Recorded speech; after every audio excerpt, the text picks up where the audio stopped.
É possível que você tenha alguma noção do que se passa na Venezuela.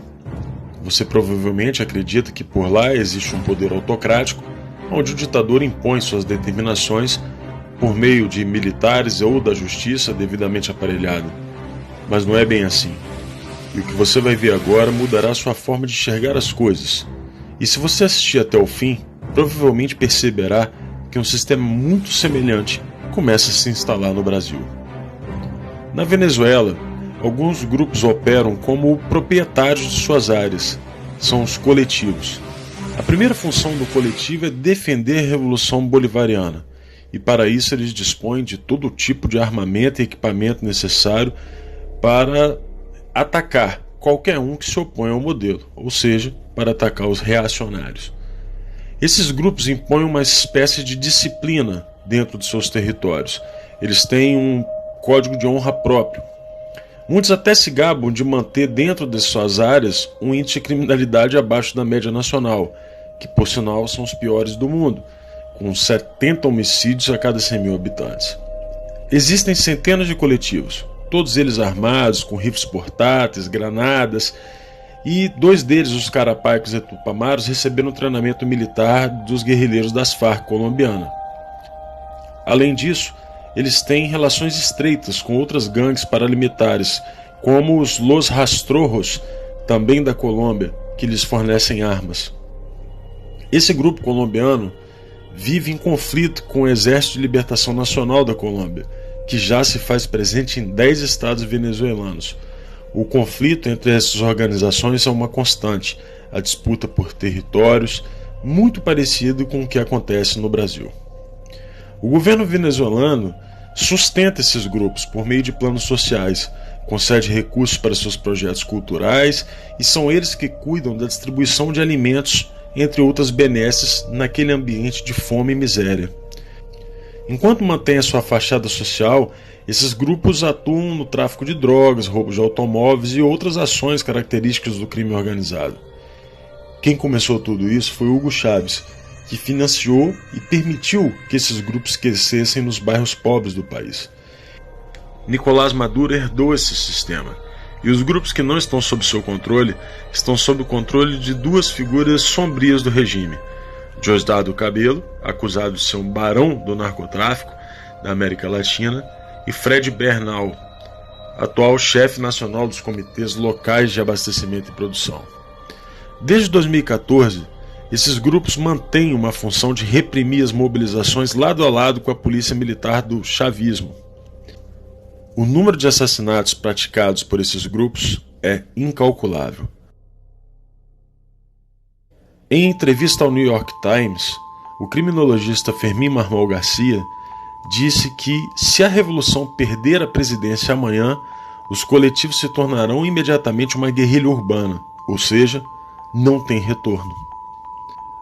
Os coletivos mais conhecidos são o Movimento Revolucionário de Libertação Carapaica, que usam vestimentas militares e escondem o rosto, e o seu líder é o comandante Murat. Suas armas incluem M4, rifles FAL, e são considerados um dos 2 grupos mais perigosos. O segundo grupo mais perigoso é o La Pedrita, que nasceu em 1985 por Carlos Ramírez Valentim. São responsáveis por inúmeros homicídios. Outro grupo conhecido é os Los Tupamaros, é uma organização de tendência marxista-leninista que herdou o nome do grupo guerrilheiro uruguaio sob o lema Comuna ou Nada. Esse grupo é apontado como o principal repressor dos protestos de oposição ao regime de Maduro. Existe a Coordenadoria Simón Bolívar, que atua em Caracas e se autoproclama um dos coletivos fundadores do regime. O coletivo Alexis Vive é conhecido por suas ações armadas e recentemente atacou as instalações do maior sindicato empresarial do país. O último grupo é o Grande Polo Patriótico, criado em 2011 e formado por 28 conselhos setoriais, que possui 10.810 mini-coletivos. Como você pode perceber, o sistema de dominação do povo venezuelano não pode ser revertido por um sistema eleitoral simples ou pela queda de Maduro. A melhor definição do que aconteceu por lá foi feita por Lech Walesa. Segundo Walesa, fazer o socialismo é fácil. É como fazer uma sopa de peixe de um aquário. Basta aquecer a água, não precisa nem temperar, as plantas já estão lá dentro. Fazer o contrário, criar uma sociedade livre a partir do comunismo, é como fazer o aquário utilizando uma sopa de peixe. Isso é complicado.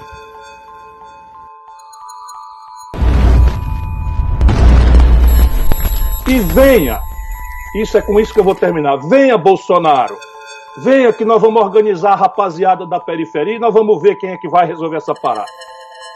O juiz federal Odilon de Oliveira de Ponta Porã, na fronteira do Mato Grosso do Sul com o Paraguai, obteve evidências da atuação de guerrilheiros das Forças Armadas Revolucionárias da Colômbia, as FARC, no treinamento de bandidos ligados ao primeiro comando da capital, PCC, e ao Comando Vermelho.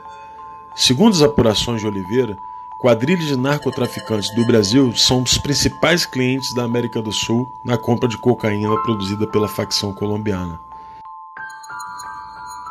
Eles treinam brasileiros lá para agir aqui.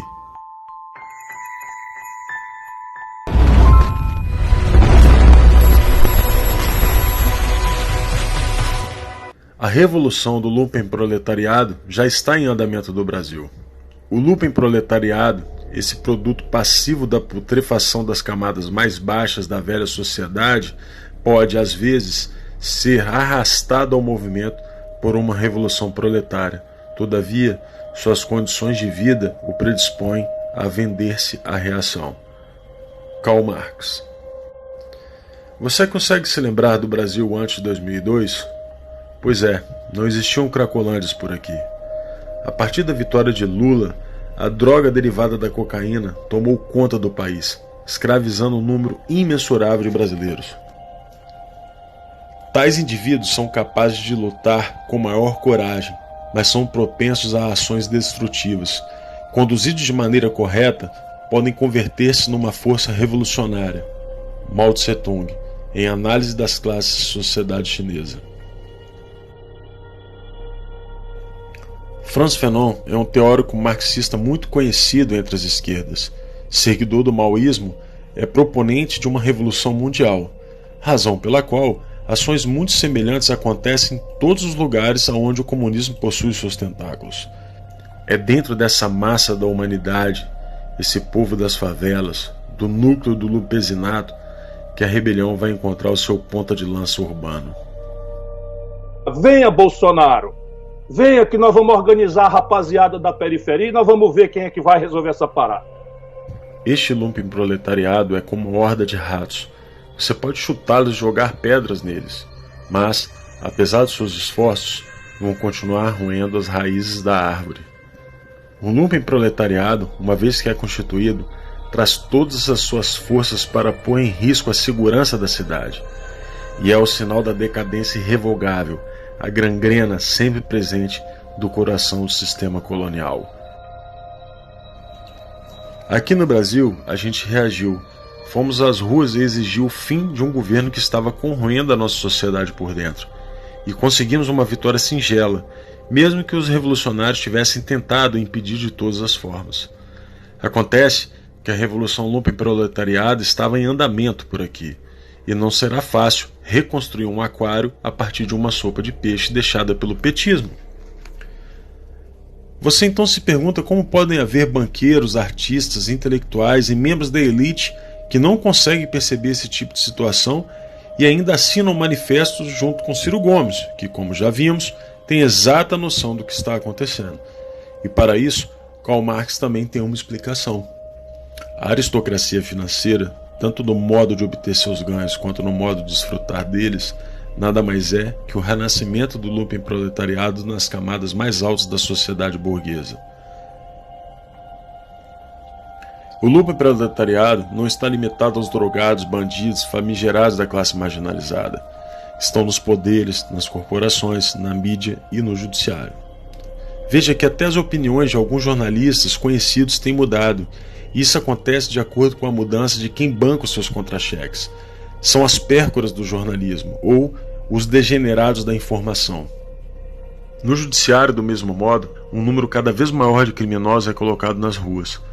Parte deles para alimentar a massa revolucionária, e outros vinculados justamente aos grupos que tratamos há pouco. Tudo isso é feito às claras. Não existe segredo. Preciso que a gente denuncie isto. Que a gente anteveja esse tipo de manobra. Porque não se pode fazer isso com o Supremo Tribunal Federal. Agora eu vou dar mais desperto e vou conseguir a decisão do aborto. De preferência na turma com 3 ministros. Aí a gente faz um 2-1. E deixa de fora desse seu mau sentimento. Você é uma pessoa horrível. Uma mistura do mal com atraso e pitadas de psicopatia. Isso não tem nada a ver com o que está sendo julgado. É um absurdo, Vossa Excelência, aqui fazer um comício cheio de ofensas, grosserias. Vossa Excelência não consegue articular um argumento, fica procurando. Já ofendeu a presidente, já ofendeu o ministro Fux, agora chegou a mim. A corrosão do Conselho de Justiça da nossa própria Carta Magna atende ao conceito de Revolução Lumpen.